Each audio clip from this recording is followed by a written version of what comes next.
saa yu ñu jugee ci màggal rek xam ngeen ne xel yi ci gàmm lay dem donc ñu ngi ci wàccaay li nguur gi nag nguur Sénégal di réaffirmer waat seen engagement ngir ñu amalaat ab organisation bu gàmm bu 2025 bu jaar yoon ci en tout cas bi ñu ngi gën a jege bésub gàmm bu Tivaouane surtout prévu donc début septembre. Le ministre de l'Intérieur le général Jean-Baptiste Tine daal dinay présider ab réunion nationale bu ñu jagleel préparatif bu événement religieux bu mag boobule. daal dinay saluer un niveau d'exécution boo xamante ni jugé na ko acceptable lu ñu mën a nangu la ci état d'avancement yi nga xamante ni moom la ñu bëgg a teg ngir gàmm gu ñoŋ ak ay décisions yoo xam ne tukkee na ci comité régional de développement tout en exhortant aussi les services de l'État ñu daal di respecter seen ay engagement. Le gouverneur de Thiès monsieur Sayer Ndaw daal dina moom lañ chargé woon ngir mu daal di assurer le suivi rigoureux donc des mesures yi nga xamante ni moom la ñu daal di arrêté. Comité d'organisation bi di COSCAS daal dinay fësal seen en tout cas yenn ci njàqare yoo xam mi ngi concerné wàllum ndox wàllum courant wàllum sécurité ak wàllum télécommunication assainissement waaye waa ONAS daal dinañuy promettre ne plus de 50 camions pompage ak la DMTA aussi ñoom itam ne donc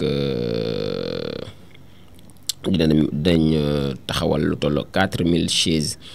yoo xam ni à disposition lay doon jëmale ko ci askan wi tandis que aussi les opérateurs téléphoniques ñoom itam ñu ngi garantir fluidité bu réseau bi. Les forces de sécurité ñoom itam dinañu renforcer bu baax a baax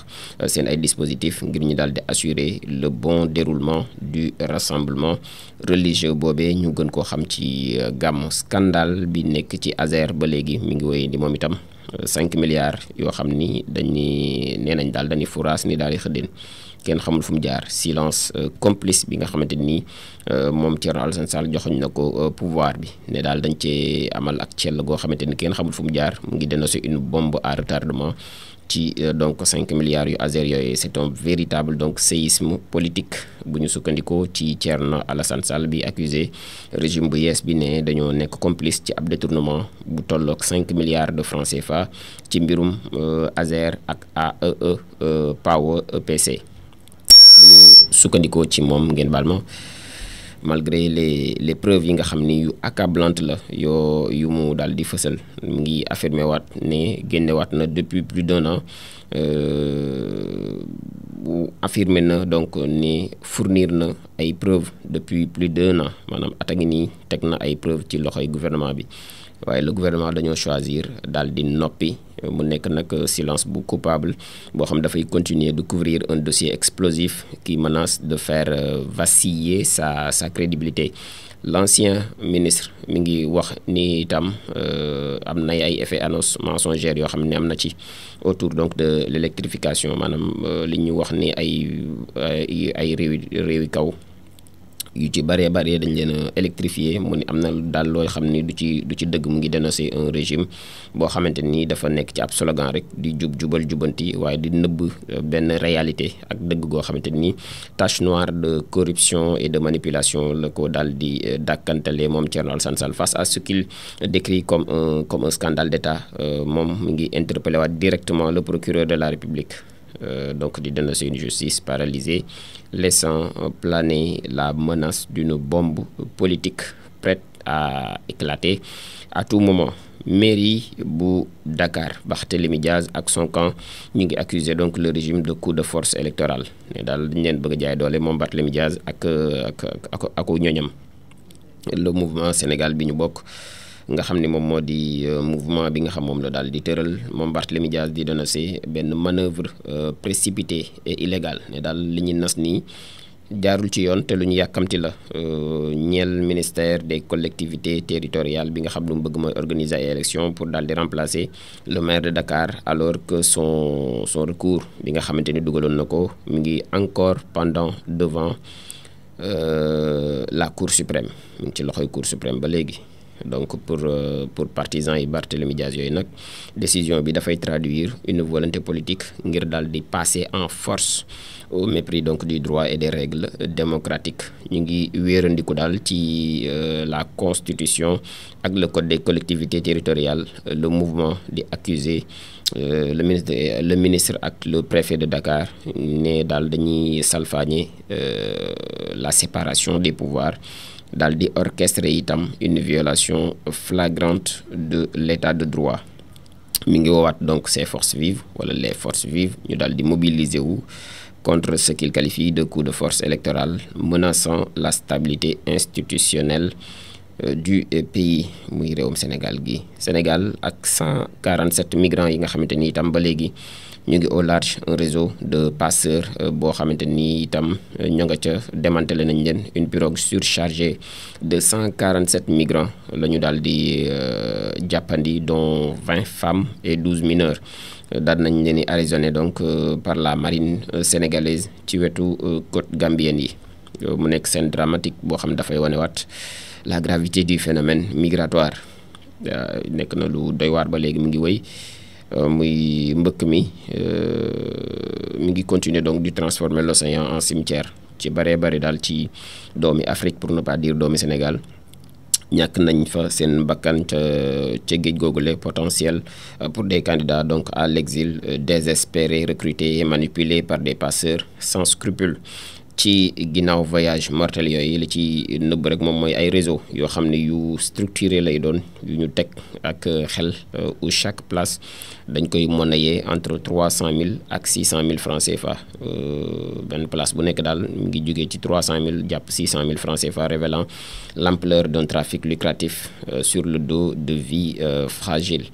7 individus la ñu daal di identifier, maanaam juróom-ñaari doomu aadama identifié nañ leen comme membre de l'équipage. daal nañ leen arrêté, traduire leen en justice, mais ce coup de filet dafay daal di retentir aussi, soit-il dafay mettre surtout en lumière, maanaam dafay gën a leeral échec collectif bi nga xamante ni am nañ ko ngir daal di joxewaat ay alternatives yu viable à une jeunesse boo xam ne noppi nañ ngir risquer seen ay dund, seen ay bakkan ngir dem daal di trouver seen avenir meilleur ailleurs. Fleuve Gambie am na yokkute moom itam goo xam ni ñu ngi ko cay xaarandi ginnaaw fleuve Sénégal ñoo ko bokk rek. Inquiétante du niveau donc de l'eau fële ca Kédougou ak ca Gouloumbou. Bulletin hydraulique bi li mu daal di fësal daal moom mooy surtout bu mardi 19 août ni ki démb mu ngi alerté sur une montée rapide des eaux du fleuve Gambie en l'espace de 24 heures. ci diggante fan rek daanaka niveau bi du plan d'eau dafa daal di sauté jóge ci 67 centimètres ca Kédougou ak 65 centimètres ca Gouloumbou, daal di dem respectivement ci 5,13 mètres. donc fële comprenez ci Kédougou 7 mètres wala 7,01 ci fële ca Gouloumbou. mu nekk yokkute goo xam ne bu brutal la, dafay jékki saay rek daal di yokk, di témoigner d'une dynamique hydrologique préoccupante ci zone bu sensible boobule, où de tels pics accroissent les risques donc de débordement et d'inondation. En tout cas les stations yi nga xamante ni moom moo di bu Mako ak bu Simenti ñu ngi enregistré une légère baisse. La tendance donc générale mi ngi resté alarmante ba léegi ñu ngi ubbi seen ay gët di xool. mu nekk situation boo xam dafay rappeler l'urgence d'un dispositif de veille et de prévention plus rigoureux, alors que population riveraine yi ñoom it ñu ngi demeurer les premiers exposés aux conséquences désastreuses d'une montée incontrôlable ou incontrôlée des eaux.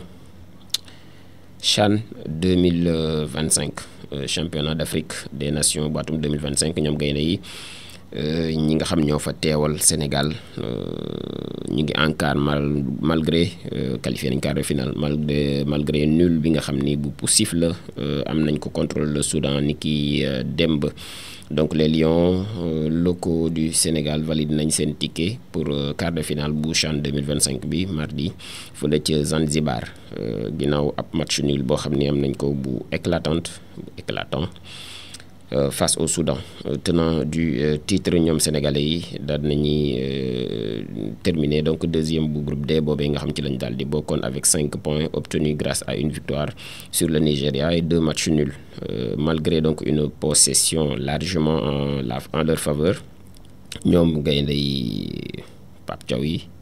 dañoo manqué d'efficacité. C'est pas Pape Thiaw donc laissant filer plusieurs occasions nettes am nañ ci ay occasion nee nañ lu ñu mënoon dugal ba mën a gagner match boobee mu nekk résultat boo xam dafay indiwaat néanmoins au Lion ñu am opportunité daal di poursuivre seen quête de conserver trophée bi nga xamante ni moom lañ fa daal di yóbbuwaat mais la route s'annonce semée d'embûches ndax samedi ca Kampala dinañ défier l'Ouganda, hôte donc de la compétition et leader du groupe C mu nekk un match boo xam ni match à risque lay daal di doon d'autant que le Sénégal devra composer sans Mbaye Yaya Ly bi nga xam dañ koo daal di suspendre ginnaaw son expulsion en fin de rencontre mu nekkoon lay quelques informations yi nga xamante ni moom lañ doon partagé ak kii yéen tey léegi la pause musicale bu leen neexee itam bu daanoo rek mën ngeen dugg sinon bu jeexee ñu daal di dem ak li gën a fës ci yéenekaay yi donc mu ngoog. yéen askan wi dara dootu leen ëmp ci